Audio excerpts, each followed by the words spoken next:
Assalamualaikum warahmatullahi wabarakatuh. Apa kabar lagi semuanya? Pasti baik ya, alhamdulillah. Jumpa lagi dengan saya lagi ya untuk pembelajaran kelanjutan dari yang kemarin ya, pelajaran yang sebelumnya. Namun seperti biasa saya ingatkan lagi, jangan lupa untuk like, subscribe, share dan komen biar nanti kita bisa lebih maju lagi. Baik, langsung saja kita lanjutkan pembelajaran kali ini. Semangat!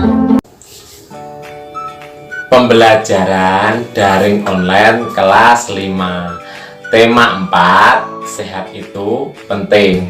Subtema 3, cara memelihara kesehatan organ peredaran darah manusia. Kita lanjutkan pada pembelajaran yang kedua. Perhatikan gambar si Udin tersebut. Membaca apa itu? Nah, Udin gemar membaca.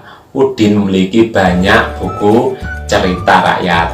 Ada cerita Lutung Kasarung, Bawang Merah Bawang Putih, Keong Mas, dan masih banyak lagi cerita rakyat lainnya.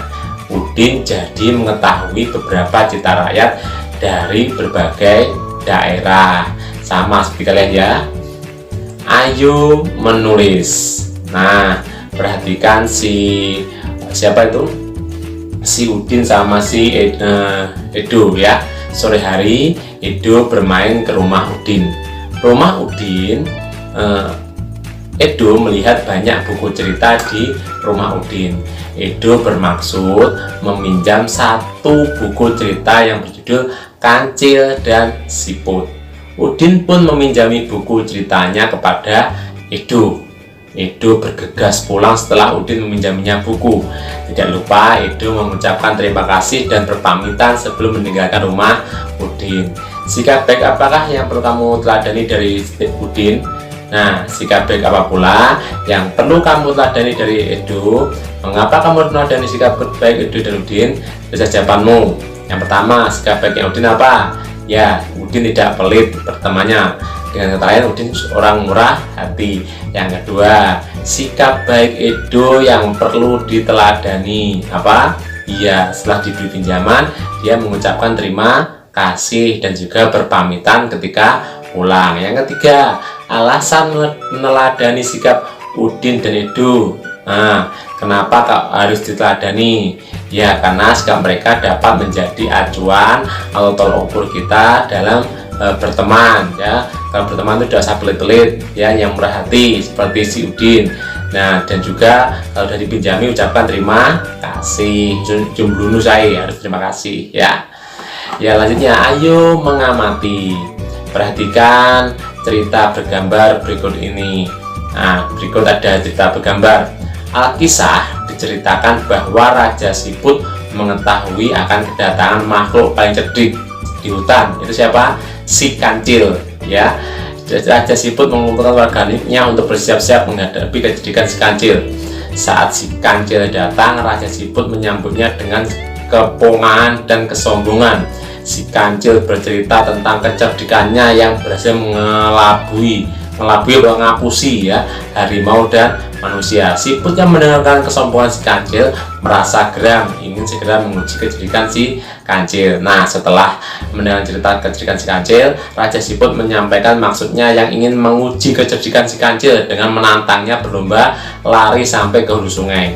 Sebelumnya, Raja Siput sudah memerintahkan bawahannya siap berbaris sepanjang sungai hingga ke hulu.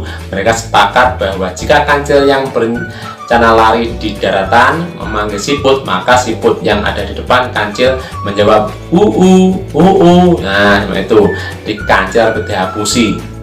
Pinter tapi sombong, akhirnya pot dibales gitu ya, nanti cerita itu. Nah, perhatikan gambar tersebut ya. Kesepakatan antara Raja Siput dan Kancil pun akhirnya dibuat. Mereka sepakat berlomba lari ke hulu sungai. Kancil berlari lewat daratan dan Raja Siput lari lewat lumpur sungai. Tepat pada waktunya datanglah si Kancil. Dia menuntut agar perlombaan segera dimulai. Raja Siputnya sudah lama bersiap, segera beringsut ke pinggir sungai dan cepat-cepat nyampe sungai. Sementara itu, beberapa ekor siput yang lain berada di pinggir sungai ingin menyaksikan perlombaan itu. 1, 2, 3, Kancil langsung memberi tanda ya bahwa perlombaan sudah dimulai. Dengan sigap, Kancil melompat berlari sekencang-kencangnya. Setiap 50 langkah dia berseru, "Di mana kau Siput? Nah, jawab Siput yang berada di depannya. Si Kancil semakin mempercepat larinya, kencengnya. Lalu dengar lagi si Kancil berseru, "Di mana kau Siput? Nah, kembali terdengar jawab Siput setelah berada di depannya. Merasa dia larinya kencang, tapi kok setelah dipanggil si depannya tambah lagi kecepatannya. Padahal nanti Kancil dihapusi ya, diakali karo Raja Siput. Si Kancil menjadi marah dan kian memperkuat larinya. Setiap kali dia berseru, selalu dijawab oleh Siput yang telah berada di depannya. Nah, demikian seterusnya. Si Kancil tidak dapat mengalahkan Siput dalam perlombaan itu. Dia tidak dapat menerka taktik yang dipakai oleh Raja Siput dan anak buahnya. Akhirnya dia merasa kelelahan sambil menggerutu, tahu menggerutu, geruntul, greming. Nah, dengan napas terengah-engah, menggah-menggah ya, sang Kancil berkata, "Hei Siput, mulai hari ini aku nyatakan bahwa engkaulah binatang yang paling cerdik dan dapat mengalahkan aku. Selamat tinggal." Setelah itu sang Kancil pun melompat dan lari menghilang dari perkampungan Siput. Ngesakne ya, wis pinter, cerdik, tapi kalah karo kul ya, kayak begecet ya, keong emas ya, keong sawah ya. Siput akhirnya kalah kenapa? Dihapusi. Nah, dia pinter tapi apa? Sombong, gak baik buat itu ya. Sekarang tinggal siput-siput itu bergembira ria. Mereka yang telah bekerja keras, bergotong royong, serta dapat membina persatuan dan kesatuan. Kalian perhatikan, nah itu gambar mereka sedang bersuka cita. Refleksi apa yang sudah aku pahami. Pada pembelajaran kali ini kita sudah belajar tentang pembiasaan sikap murah hati ya. Jadi gak pelit ya. Itu yang kedua, contoh gambar cerita ini menceritakan apa, si Kancil dan Raja Siput. Nah, buat kalian biar lebih paham lagi materi tersebut, kalian kerjakan RKS-nya pada latihan pembelajaran 2 halaman 74 sampai dengan halaman 75 ya. Tidak usah dikumpulkan. Jangan lupa kritik, saran, dan masukannya agar pembelajaran kedepannya bisa lebih baik lagi. Sekian dulu pembelajaran kali ini. Semoga dapat bermanfaat bagi kita semua.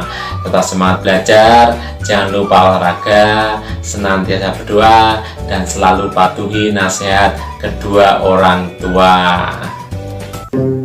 Nah, demikian pembelajaran hari ini ya. Jangan lupa untuk tetap semangat dan belajar ya. Sekian dulu. Wassalamualaikum warahmatullahi wabarakatuh.